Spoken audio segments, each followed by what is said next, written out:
All right, Luca Nation. So for today's episode, you're going to be listening to this on a Saturday, so kind of a weekend edition. You guys know we've been on a casual kick, so there's that. And today's conversation, it's going to be exactly that. So for the first quarter of today's episode, we're going to be joined by Jesse Craig from PWCC. We're going to be talking about their monthly auction and how that's kind of revolutionizing the game, frankly, because if there's one consistent message across the board is PWCC has always had the best tech. Uh, and then we'll get into, talk a little bit about MLB baseball playoffs. NBA season's coming up. And I don't know if Cage has it because yesterday was his birthday. He was out, he was partying, he was popping champagne. I think he went to the movies and then he went to the club. So I don't know if he has a play for you guys. Yeah. Club if bed. he does. Club bed. DJ Pillow spinning the ones and twos. That's my club. That's where I go. That's okay. I'll carry the show on my shoulders today. It's not a big deal. So let's start off. We've been hearing this across the board, from our fans, our community's growing. They say, guys, there's a lot less inventory on eBay. And specifically, there's a lot less desirable inventory on eBay. And, I'm kind of sitting here thinking, the vault houses have won. And now here we have PWCC. They got things in order, and they created a monthly auction. And I went on and I looked at some of the cards. I think you have a Kobe PMG Red auctioning off this month. So, Jesse. That's probably in the premiere. That's probably in the premiere. And it's good. It's a great thing to get into, right? Because we got to do the difference between the premiere and the monthly. Because the monthly is the new thing. The monthly is what's replacing eBay. So Jesse knows when he comes in here, it's fire. We're going to spit fire at him.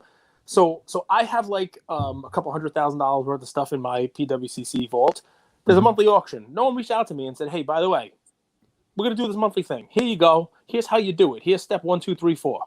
Right? I'm sure I'm not the only person out there sitting there saying, all right, 40,000 items ended up in the monthly auction this month. How come I didn't get an email? What about me? What about Raven? Was the demand that high that people just reached out to you guys and were like, I got to sell? I got to sell? Or, did you reach out to people? How did it work? How did we get that first monthly auction on the ground? Well, we had a lot of inventory that was scheduled to go off on eBay before that, okay. Right? Now, we gave people the option. You can leave it with us and still sell it in our next monthly auction when it's on our platform.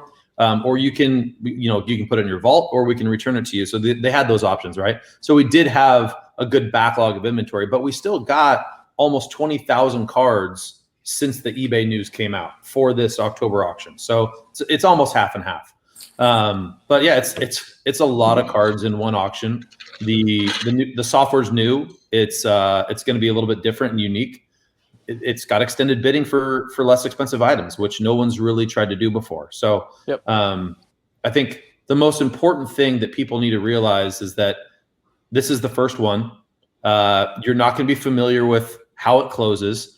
Get on there, check it out, read how it works. We're going to have some tutorials that come out over the next 5 to 7 days to kind of brush people up on what it looks like, what it's going to feel like, all that. But this is meant to be different than eBay, obviously. But I would treat it kind of like eBay with the opportunity to compete later on. So don't wait till the last minute. If you're going to be bidding on 50 items, 100 items, we're going to close in baseball. We're going to close 12,000 items in one night. And so if you're bidding on a lot of cards, it's going down, and these windows for closing are getting shorter and shorter. It's going to get crazy. So what I would say is treat 7 o'clock as the closing. But you get that opportunity to keep going because of the extended bidding. Okay. So just so that we're on the same page, right? If people go to the PWCC website, they'll be able to link to the Premier auction, which is something you've been doing for quite some time. And those are your auction. I believe you have a $25,000 or more as a suggested price for the Premier auctions.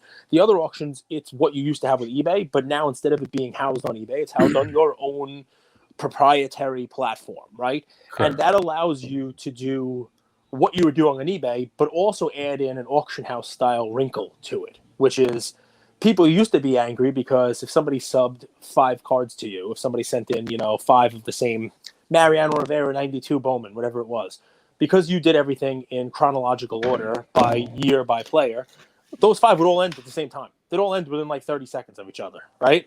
Correct. And the person would bid on the first one, miss out, try to flip back on the eBay app to the second one and miss, and all of a sudden you're like, oh, you're scrambling.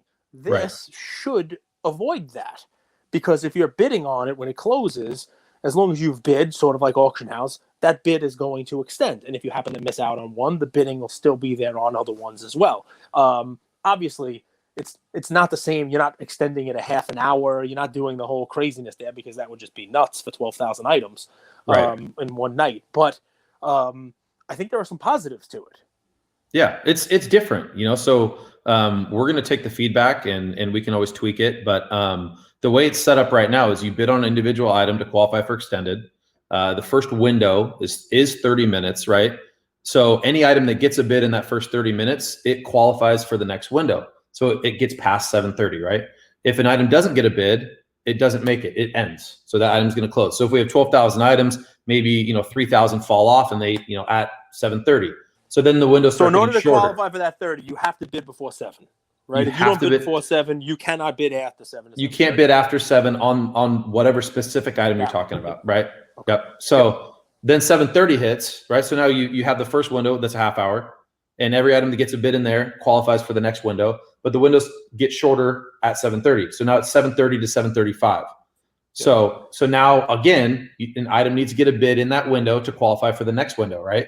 So from between 7:30 and 8 o'clock, there's 6 5-minute windows. Okay, so items need to keep getting bids, so they need to keep getting action to keep staying alive, right? Because that's the only way to close an auction with this many items in one night. And so that's why the software to do this is actually patent pending for us. So and then 8 o'clock hits, and now we get serious. It's 1-minute windows.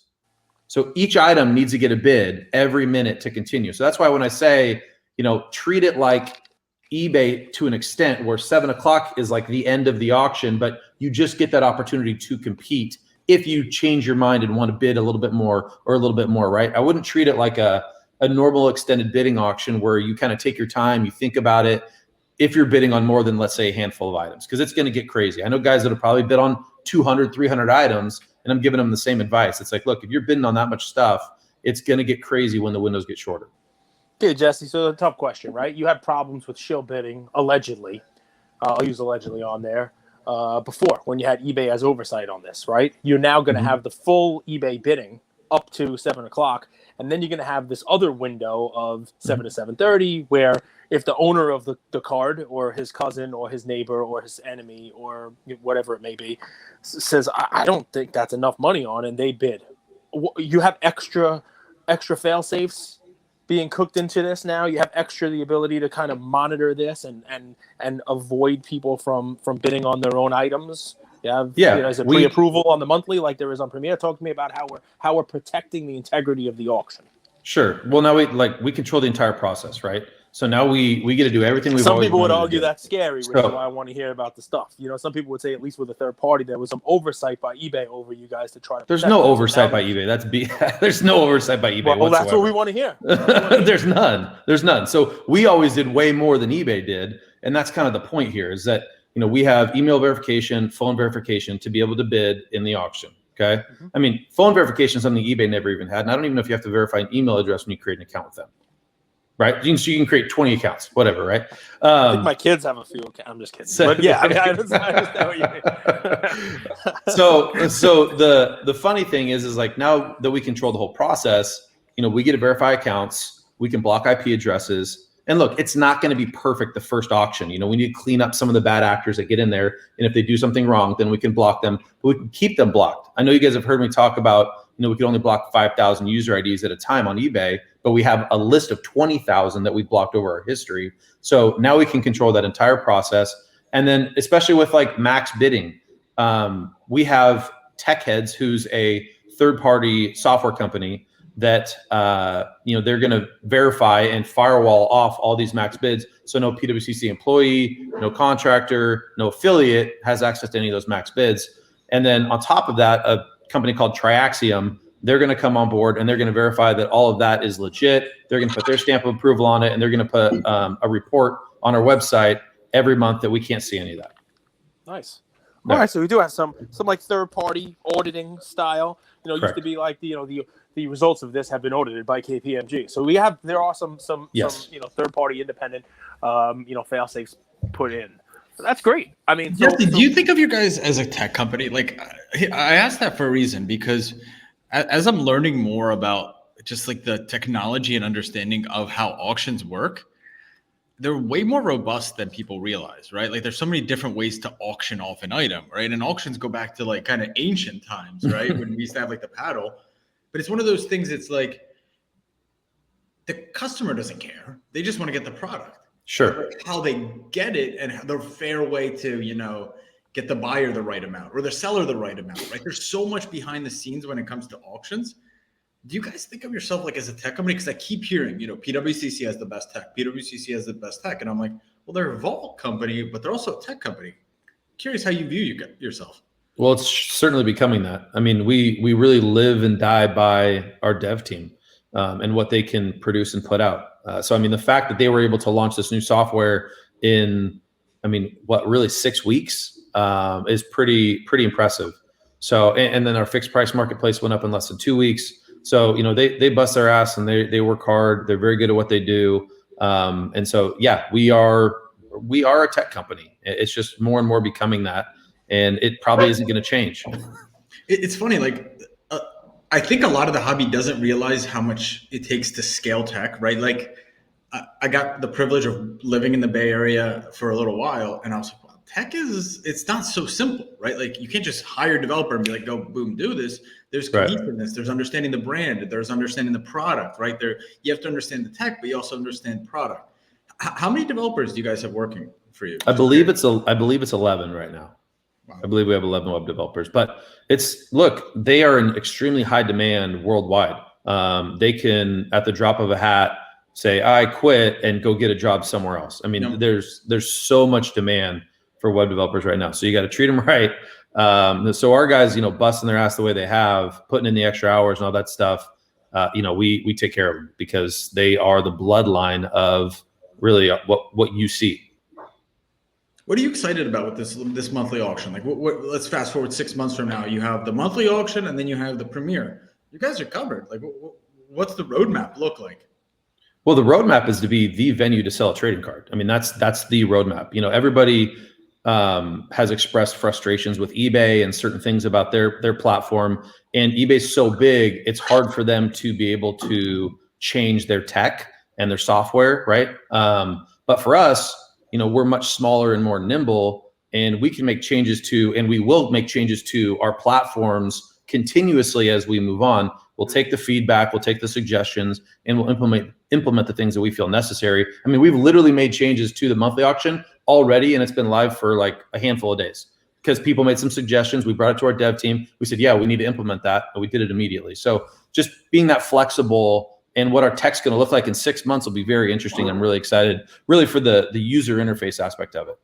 So let's do this. So we're right at the quarter mark. Cage, unless you have any other questions, like, could we do like PWCC? Yeah, no, just a quick one. Quick one. Returns. That was always a hot button issue, right? It was always a hot button issue. I was the one that bought your Darius Slayton card and returned it. No, but I mean, listen, one of the things, right, when you're not tied to eBay, you're not tied to eBay, right? And one of the big things, you know, with friction with eBay was the return policy. And obviously they're able to tweak what they're doing on their platform with regard to, you know, extended auctions, extended time, you know, people can bid and make sure they get something, you don't miss out.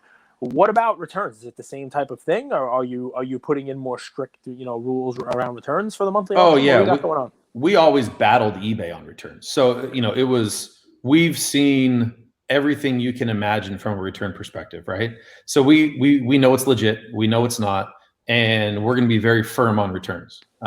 If there's real damage or real misrepresentation of an asset, that's one thing. Outside of that, there's not a reason to return an item. That's really it. It's pretty simple. Love it. Yeah. So like the 101, I don't have a PWCC account.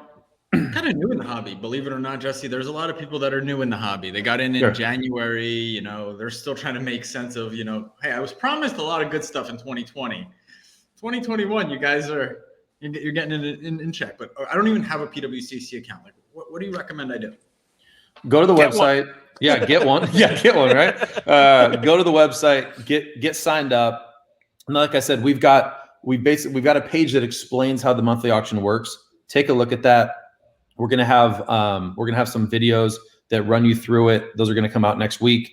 You know, when we get closer to the first night closing. So get on there and educate yourself, throw a couple bids in, test it out. And like I said, give us the feedback too, because we really care about what people think, what we're missing, what's on there that doesn't look right. And, we want to make this the venue for trading cards. Cage, you laugh, but I believe, and I thought this way, like I didn't know I could get an account unless I had to send my cards, right? Like I thought you had to send cards to unlock. And I always say, like, to people, whether you're going to use it or not, a lot of these accounts are free. Mm-hmm. So why not go and create an account and even just see how did the bins end? What are some of the comps? For some of the liquid cards compared to, how did PWCC comps do compared to eBay in the first month, right? So you don't always have to even transact, deposit, or send your cards in. And that was news for me because I thought, a lot of these companies, you would have to send your cards in and then get approved for an account. But you could just go and create an account for free and take a look, how does this compare to eBay? And just have another option. I think a lot of people and a lot of our audience is newer to the space. I urge them to do that, for anything it is, like even if you're vehemently against the company, go and create an account and see what the vibe is, right? Because the learning is the most important thing. All right, so they created an account. Mm-hmm. You guys, are you free vaulting? Is that still a thing? I apologize. No, it's fine. It's still a thing till the end of the year. So yeah, we extend it till the end of the year, so you can still send stuff to the vault. But with the monthly auction too, I've heard some people's opinion is, hey, it's new. Since your departure from eBay, you're not going to have as many eyeballs on it potentially. We feel like we've garnered a lot of the traffic over the last 15 years being on eBay, 20 years. But maybe that's true. Maybe there are going to be some deals. I don't know. So I would say jump on there, see where stuff's at, and maybe you can find some deals. I'll also say to people, right, we don't know if there are more or less eyeballs, but I will say, like, our show doesn't get the most numbers out of all the podcasts, but I think our audience has the most intent, right? There might be the most passion. So it's not always the most eyeballs that wins. It's the most people with an intent to buy. Correct. So very true. There's a bit of that, like, okay, well, I'll leave it at that. So Jesse, guys, PWCC, go create an account. Probably half of you guys already have an account. Check it out. Monthly auctions. Any final words? It's always great chopping it up. I love your team, man. I'm a big fan. I got to give a shout out to Eric. He's a good Before dude. You give the sign off, what's the cutoff? So people can be listening to this and they probably can't get into this month's monthly auction because it's already running. To submit items, yeah, right. Yeah, so right. people can go in their vault and go in the whole deal, or just send them to you for consignment. You can click. You get, I think it's 4 options. It's either do nothing, it's do a fixed item, fixed price item, premier if it's expensive enough, and monthly auction. So if I click that monthly auction today, it's going to go into next month's auction, right? It will go into next month's auction. So right now, the way it works is the 15th of every month is our guaranteed to make what we call the main, right? So we've changed what used to be round 2 it's called final round now. But anything between the 15th and the 30th of the month isn't guaranteed to make the main portion of the auction, but it's best effort. So typically though, you've got a 5 to 7 day window where it'll still make it into that main. So I would say realistically, you're good till like mid next week. To get stuff into the main auction for sure, and then it's best effort spot till the end of the month. Easy enough. I love it. Wish all right, you guys all the best. Appreciate it. We'll see you guys later. Thank you for having me. Gage, what's cool? And I saw this as a post recently. I wanted to hear your take on this. Shoot. First off, how's the big fella doing the day after? I like those guys. I mean, I don't know if we're allowed to say that. I mean, I've used them for quite some time, and obviously this is. There are things that happen in business, right? We have them happen to us. Things that are real gut punches, things that are real, like, you didn't see them coming, and I think I even texted you the last time it happened to us that I don't quote Rocky often, but, Rocky, one of the Rocky quotes that I love was, it's not about how hard you can hit. It's about how hard you can get hit and keep moving forward. PWCC's been a business partner with eBay for a long time. And, I'm sure, the back and forth between the two companies was probably, an ongoing thing. I'm sure it really took them, and it was a gut punch, that they were not there. And how you get up off the canvas is an interesting thing, right? You got to give these guys some credit. You know what I mean? I give these guys some credit because, they didn't kind of like say, oh, shit, let's go back to eBay with our head in our hands and say, all right, well, the 3 things you were demanding, you called our bluff. We'll give in. We'll do it because we need you guys.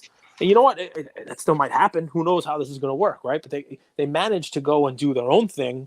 They managed to do their own, platform with their own tech and their own developers, and they've got 40,000 cards in the first auction. It's an impressive thing. You got to give these guys credit for doing that. If nothing else. Yeah. Stop please, right shoot. there. Yeah. Have you ever received $1 in partnership money from PWCC? Never. No, not $1. Cool. I think it's important to lay that out, right? Yeah. I mean, listen, I'll give credit where credit's due. There are a lot of businesses doing a lot of good stuff. I give, I'll take a second, give Ken Golden, a big thumbs up. Ken Golden, stylist is what you mean. Well, he's never paid me $1 either, but I happen to be on Instagram every now and again, and I pop in and I see Ken does lives, and there's Ken with Carvin. And, we could have Carvin on, and we have a decent reach, but Ken's got a huge reach. I mean, Ken's a big name in the hobby, and a lot of people don't know who Carvin is. I mean, more people are figuring out who he is now. But to bring Carvin to the masses with the kind of reach that Ken has, that's a cool thing as well. I mean, it's the right person to have on. He had Brian Gray, the CEO from Leaf, which will lead into my play in a second, if you want to get there. But not just having Carvin on. It's. What about our guy Zablo from Bleecker? Well, he had Zablo on. Did you fall asleep? No, Zablo was there. I was making jokes. He had a cool Tribe Called Quest Peanuts thing in the background while Zablo was talking. I want it, Cage. I've already bid on it. It's pretty cool, man. I mean, there's a lot of people doing the right thing in the hobby and using their voice and what Ken's doing, expanding it and just doing more lives and more face to camera and being out there. Even seeing Zablo on. We know Mark, as a hobby influencer, a couple months ago, Mark was not doing that stuff. And now he is, because he realizes the importance of putting a face on the company. And that's, what Jesse is. You talk about Eric Myers. I mean, once you have that face and you've had, dealing with these guys, it's, it adds a level of credibility that's not there if you don't have that. So yeah, I don't get paid $1 by Ken. I don't get paid $1 by PWCC. I do have cards in their vault. No one's paying me to say that. No one was paying us to have them on today. I do not have a single card in their auction. Not in the monthly, not in the premiere, not in anything. Can I ask you something about that? Shoot, yeah. So I saw this post. I got to give it to Summertime Cards had a great post. And I'll tell you, most of my topics that I want to discuss on today's show come from you guys. So thank you. Summertime Cards had a post. He said, it's really healthy to see a market sustain an influx of supply, right? So PSA right now is grading a ton, right? They're catching up with their backlog. I think they had a record high graded cards. Yep. BGS is too. We just don't hear about it because I don't think they have a marketing department. And sorry to Bro Namath for his auto getting kicked back. I'm not gonna pour salt on your wound, Bro Namath, but you've been hating on my NFT. He has been. But we love his comics. And we love your comics and we love you, so it's okay. All these cards coming back, and the market isn't falling. And that does show strength, doesn't it? I think it does. And there's still so many cards to come back, though, and we'll see what happens there. Because yesterday was my birthday, and yesterday also marked... Yesterday was my birthday. The only grades that I still have pending with PSA. It's a 30-card submission that I sent them in late August of last year that they received on October 14th. But it's not actually checked in until like January 19th. That just show when that real backlog was. Because they got it on October 14th and didn't actually start the countdown until January. Well, that's still in grading. That was 30 cards still in grading. So there's plenty of cards, man. Think about that. That's stuff that I mailed in August. So there's a lot of stuff still coming back. This is going to be completely irrelevant to cards, but I don't know if you guys know this. Like, we get a lot of our goods from China, right? And they come over on these massive ships. And they port in LA. And they have a backlog too, Cage. So apparently backlogs are not just the sports cards grading thing. Like, I thought we were unique. Well, you said it better than anybody. I mean, the shipping company should talk to the Mexican cartels because they don't have a problem getting anything over here. Just the shipping companies that have their stuff stuck over in the ocean out in California. They're the only ones that have quote. That's a direct quote. Content team, clip that. That's a direct. I've said that. You know that's true because I've said that more than once. Often. You say it all the time. Yeah. Oh, you gotta love life, man. Listen, do you have a play today? Do you want to talk about baseball? Do you want to talk about... plays. No, I do have a play. No, I just have one. I want to talk about baseball. I was sad the Giants lost, but you can't score, 2 runs in 2 games? They were such a good hitting team, but the better team won, really. Did they not? Dodgers, best team? Yeah, they had the better team. I mean, listen, somebody had to blink in that game. I mean, what was his name? Logan Webb? Talk about big game pitching, right? For the Giants, talk about big game pitcher. You have 1 run and like 17 Ks, like 14 and change innings. Like just big time, big game pitching, which is what you need, and it's what a lot of teams are missing. It's what the Yankees are missing. Real nice. It's real nice to see that. It sucks that they came up a little bit short. Can you challenge a check swing or no? No, I don't. I mean, you can challenge it down to the first and third base umps. You know what I mean? You can review it. I don't think it's a reviewable thing.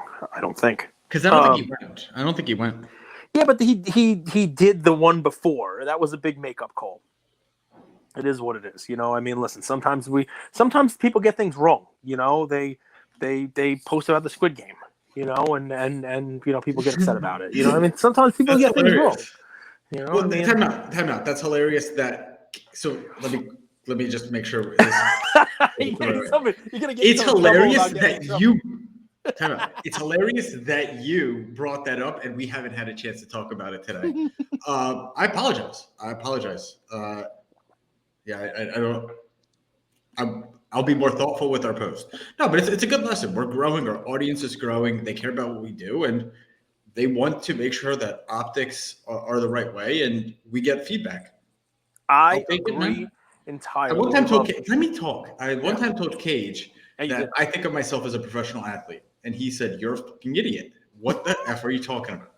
But what I meant by that is like when I played soccer and my coach said, "You're passing the ball with the wrong technique."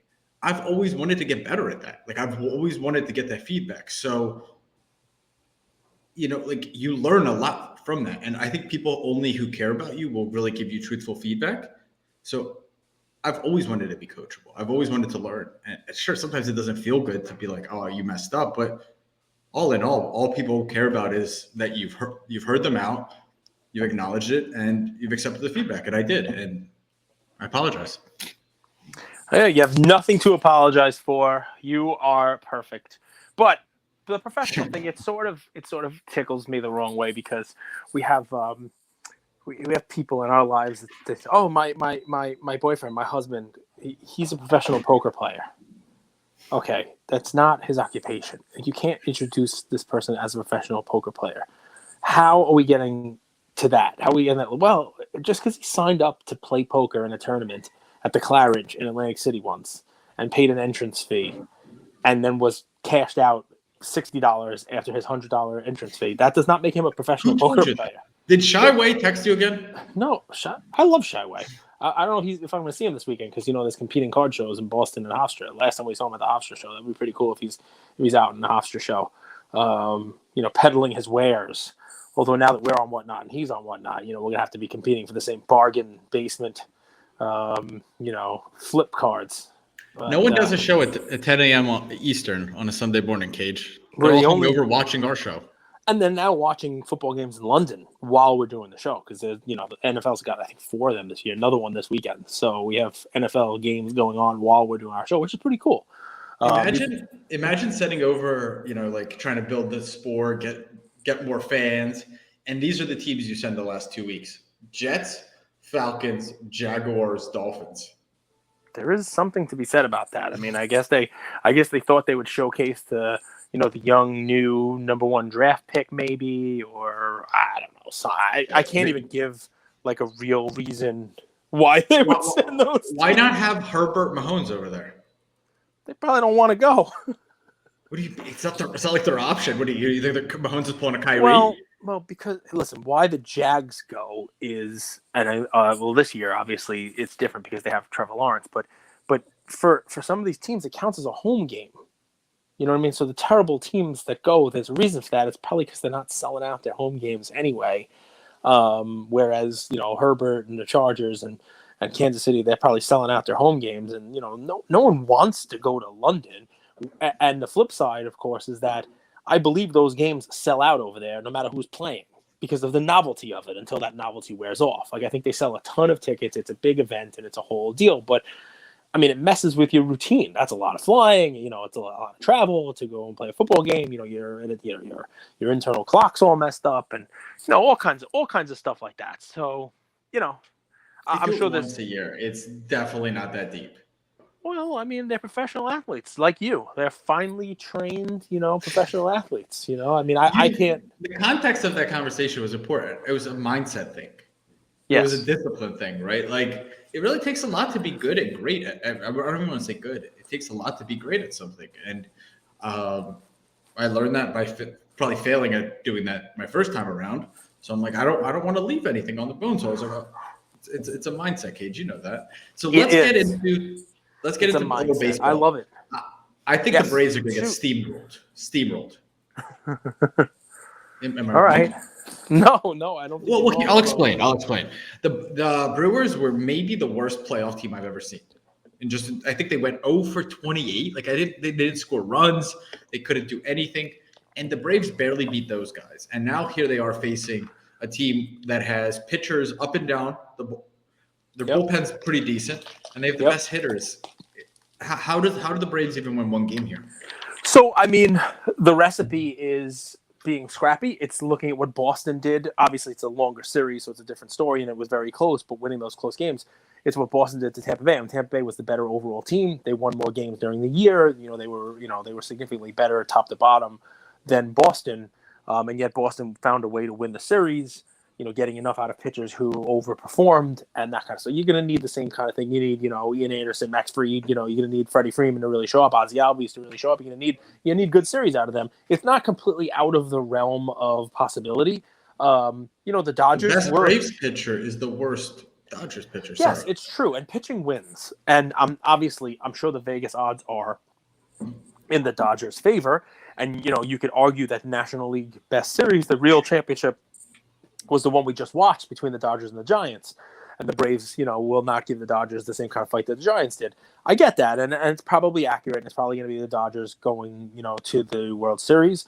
I got to tell you, I'm okay with that because I have enough hatred for both teams in the American. I am tired of watching Boston and Houston.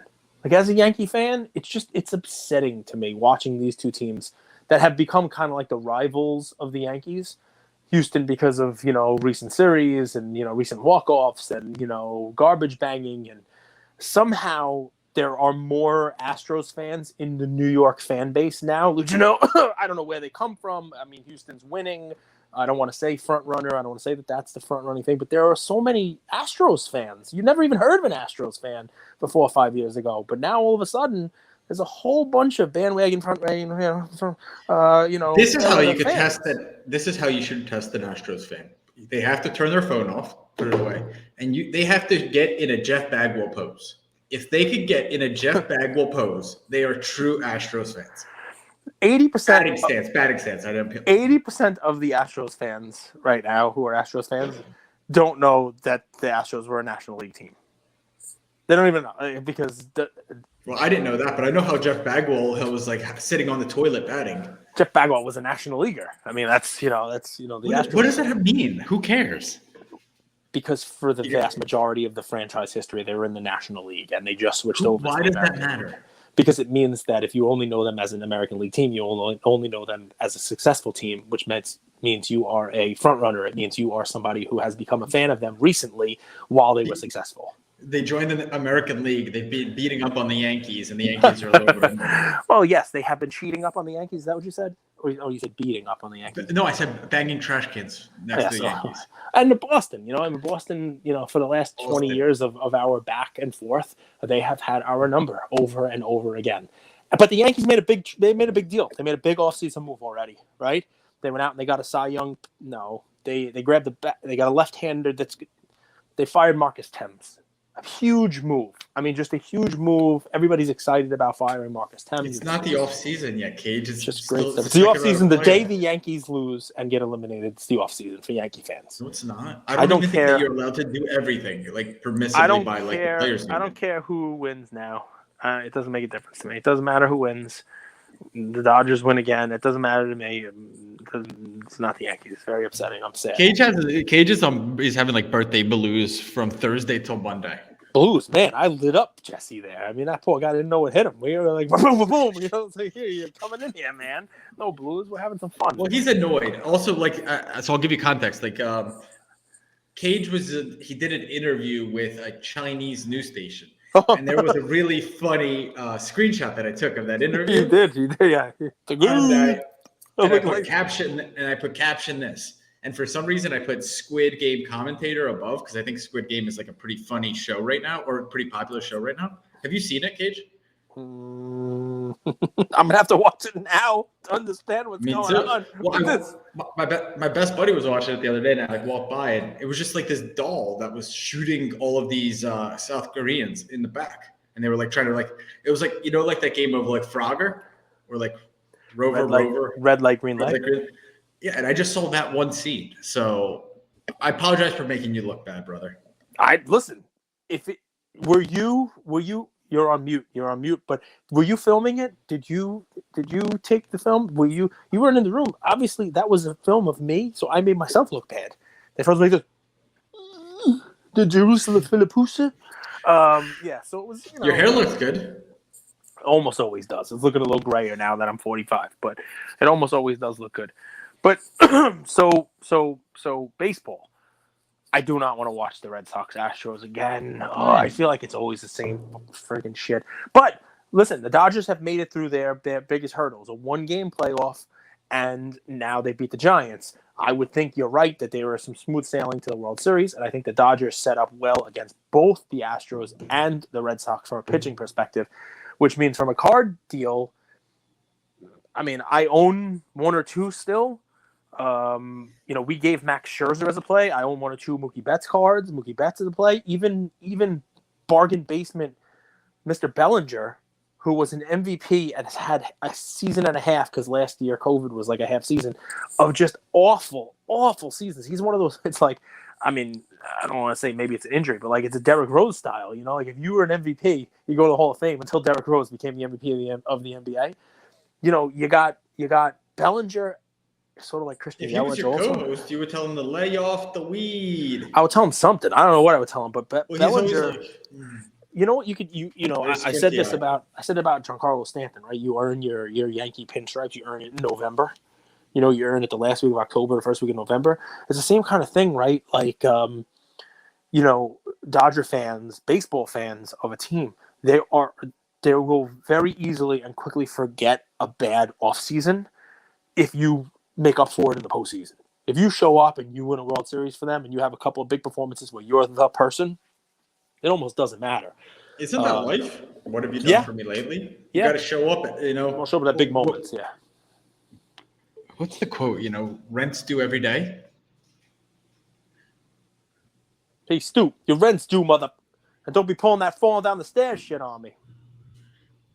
Now there's an Easter egg. Success is never owned. Success is never owned, it's rented, and rent is due every day. And you know who knew that better than anybody? Mr. Kobe Bryant, Mr. Bean Bryant. And that's my play today. So I'm going back to the well. I need to get this card again. Tyler Hero? Yeah, dude, why did he say that? So people don't understand. Like, okay, I'll say to Cage, like, I have a professional mindset, right? Like, yes. I'm a professional. Yes. But I'm not going to go out in public and say I'm a professional because I haven't done shit. I haven't accomplished. So what am I going to go out there and boast to be like, I'm in the same conversation as Gary Vee, for example, which people are leaving reviews on our podcast channel saying that we're trying to be the Gary Vee, which they say it as an insult, but that's a compliment. The guy's a multi-millionaire, super successful. So anyway, but I'm not going to go out there and say that because I haven't achieved that. We're much taller. I am much taller. And we're much taller than Gary. Much better at basketball also. Did I ever tell you he invited me to his house to play ball? Did I ever tell you that story? No. Yeah, it was over July. Sounds like a bad after school special. No. It was like a Team Gary Vee thing. Like all the people that worked for him. It was over July 4th. I was actually in Chicago for a wedding. I flew back early because I wanted to dominate, and I just couldn't help it. Like we all went there. We broke up into 3 teams. It was like his crew, him, his brother, Tyler, and Andy, I believe. And there's 3 teams, and we just dominated. But I talked so much shit, and I think he hated me. You played basketball at his house? Yeah, at his parents' house. They have an indoor court or an outdoor court? Ah, nice. Very nice. Oh, but I don't know why Tyler here was saying that stuff. Like he belongs in the same conversation as Luca, Ja, Trey, or no, you don't. Last year you got the opportunity to run point guard, right? You got to run that offense, which is what Ja does, which is what Luca and Trey do, and you failed. So what are you out here saying you're in the same category as these guys when you literally had an opportunity to be in the category and you failed miserably? So it was the fact that he said that was one of the biggest turnoffs ever. Because, dude, I don't like people who lack self-awareness, right?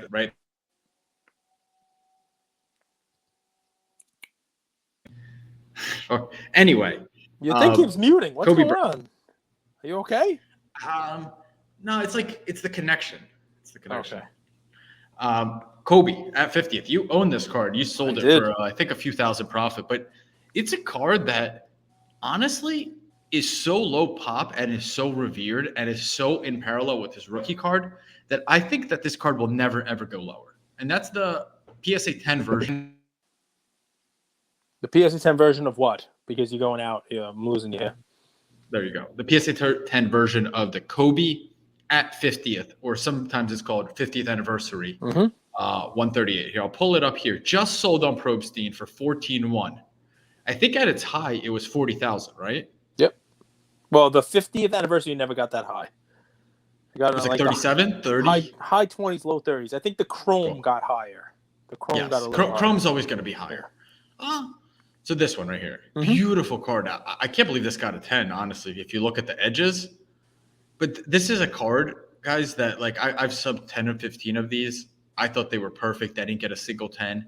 This is all foil. It's kind of like that Jeter card, Cage. What's that card? The SP. The SP.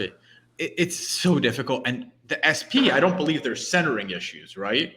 Because it goes border to border. Correct. It's the edge issues. Yeah. So look at this. It has to be perfectly centered. The foil, it easily peels. So this is an incredibly difficult card to grade. So you have the 10 here at 14.1. But let me just go back and go to the 9s because the 9s are accessible and even the 8s are accessible. So we go here. The 9s, how much would you say, if that's a 14.1, how much would you say a 9 and an 8 should go for? 9 should be a few grand. If it's 14.1, the 9 should be, I don't know, $3,000 or $4,000. So 9 just graded too, which I love to see. 1760. Another 9 just graded, 1894. Another 9, 1785. Here's an 8, guys, for 480. I'm telling you, an 8 in this card is gorgeous. So this is my favorite card. Cage knows this. I've given this play quite a few times. There's so much you could do with this card. Honestly, even if you get an 8, you could cross it over and send it to BGS. I think there's so much opportunity here, guys, in an 8 and a 9 form. And this is the Kobe 1996 Topps NBA. Sometimes it's called NBA 50th, and sometimes it's called NBA at 50th. I like it. I'll tell you, my favorite part of it is that it doesn't have the greening, the hulking that the Chromes have. So it looks almost the same as that card, but you don't have to worry about like, wow, this card turned green. It doesn't have the same refractor, the same chrome. It still looks chrome-y, but it's more, it's more metal, which leads me into my play, which is what kind of year do you think Lillard's going to have? What's Lillard's 2012? By the way, Brian Gray, you promised to come on our show a few times. Yeah, you promised. Well, Brian Gray, now's the chance because you could, I'm going to give you a compliment, right?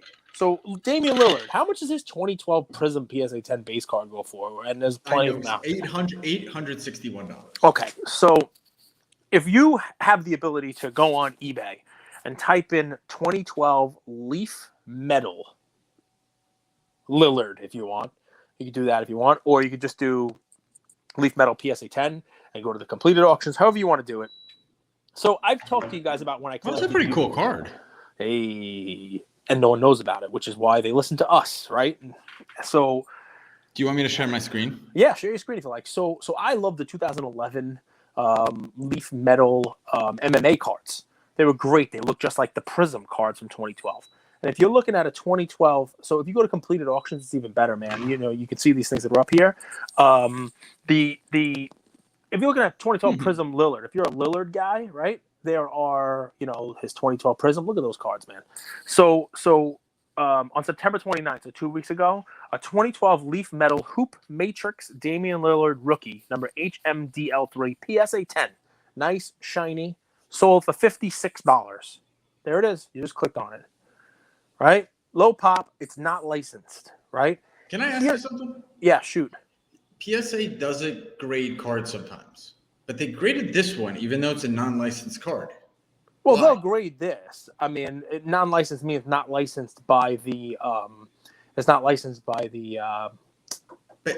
By the league, right? But it's still Leaf. Leaf is its own company. I mean, Leaf is they'll grade Leaf cards. And Leaf has the right to use Dave's likeness. Correct. They won't grade like an unlicensed Marvel drawing card that didn't have Marvel's permission, to make that sticker or whatever it was from a vending machine back in the 80s. So I'm starting to look at this because of the seismic shift that's about to happen in cards over the next couple of years. I want you guys to be ahead of the game. I want you guys to see the stuff that's out there.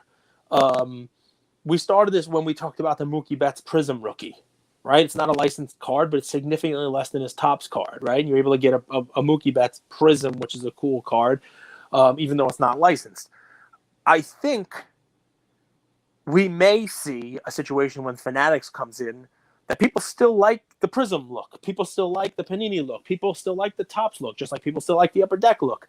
And there's going to be so many cards and years of licensed, non-licensed, you name it, that if Panini does what we all think they're going to do, they'll still make cards going forward, just like they make the baseball ones. And they'll be quote-unquote not licensed cards going forward, just like Topps and just like, Upper Deck and all these other ones do.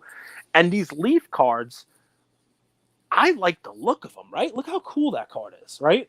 Look at how cool that card is.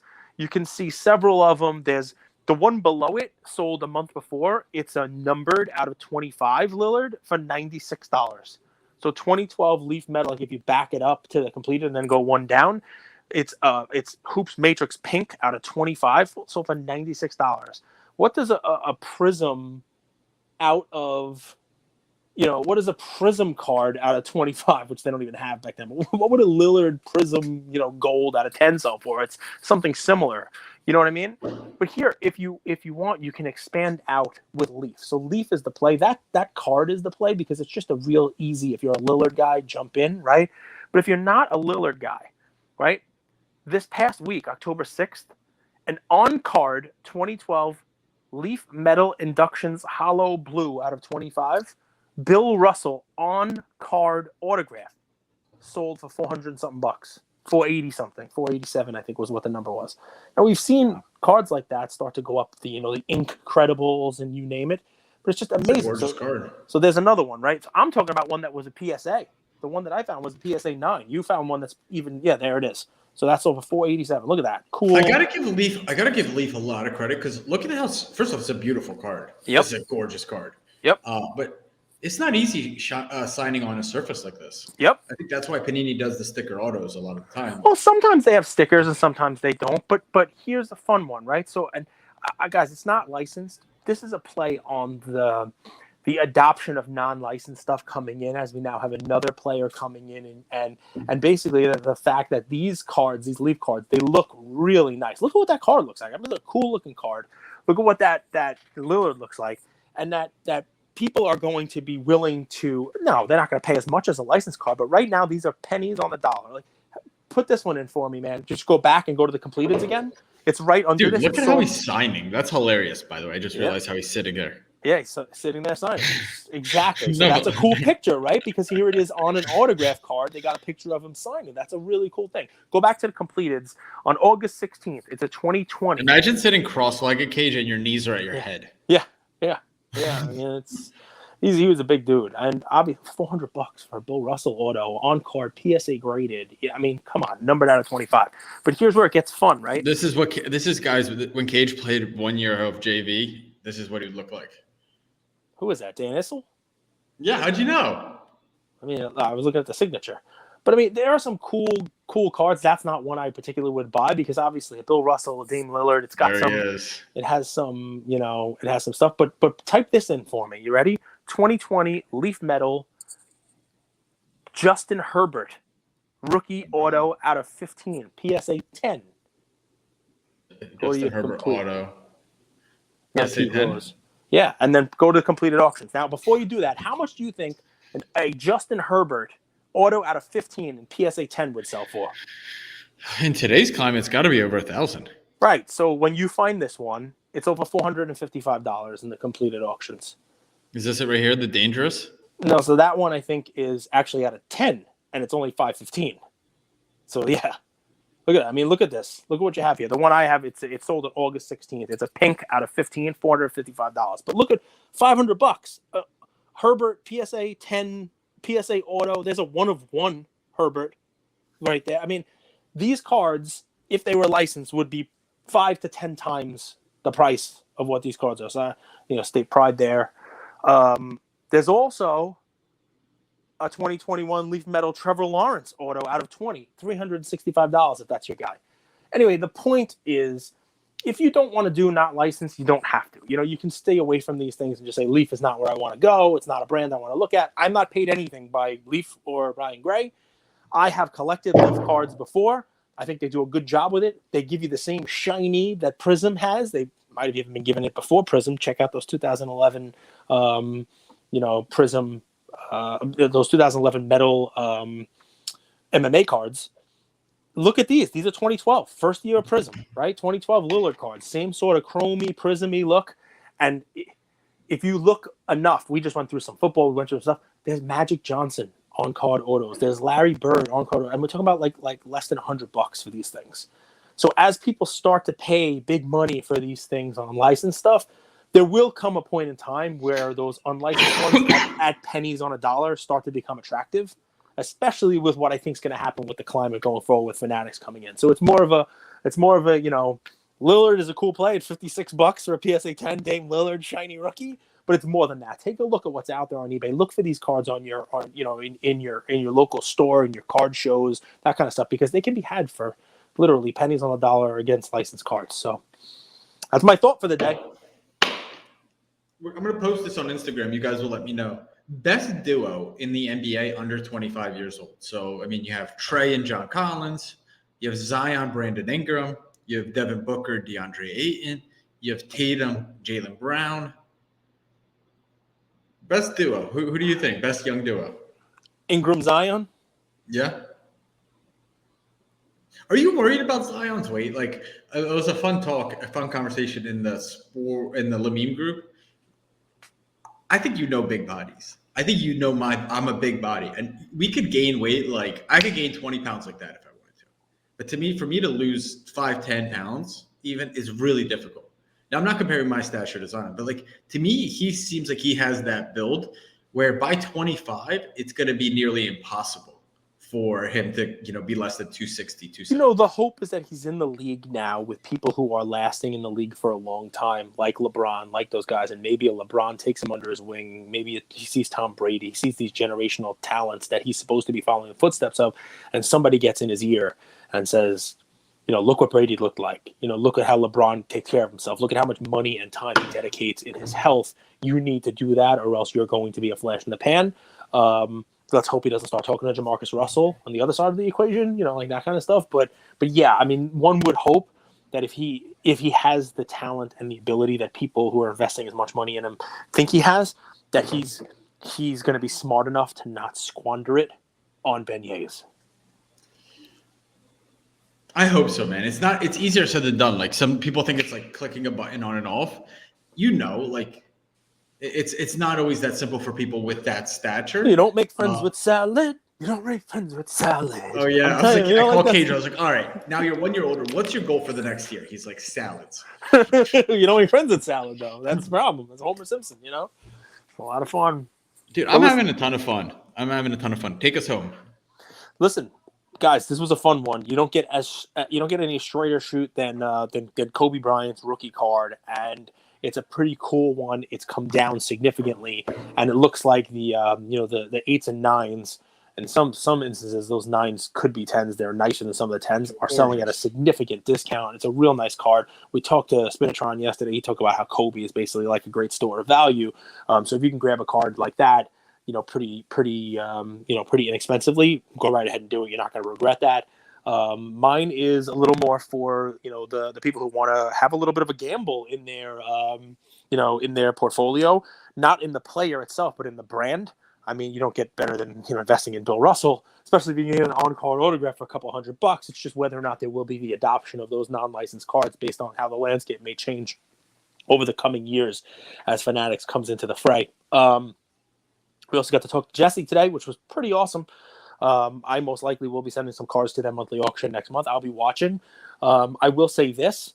There will be some hiccups in their monthly auction, just like there were if people have a good enough memory to their first Premier auction. Their first Premier auction, I got some bargains. So I'm not hesitant to tell you that when somebody's trying something out and there are hiccups, there's usually bargains to be had. So be mindful of that.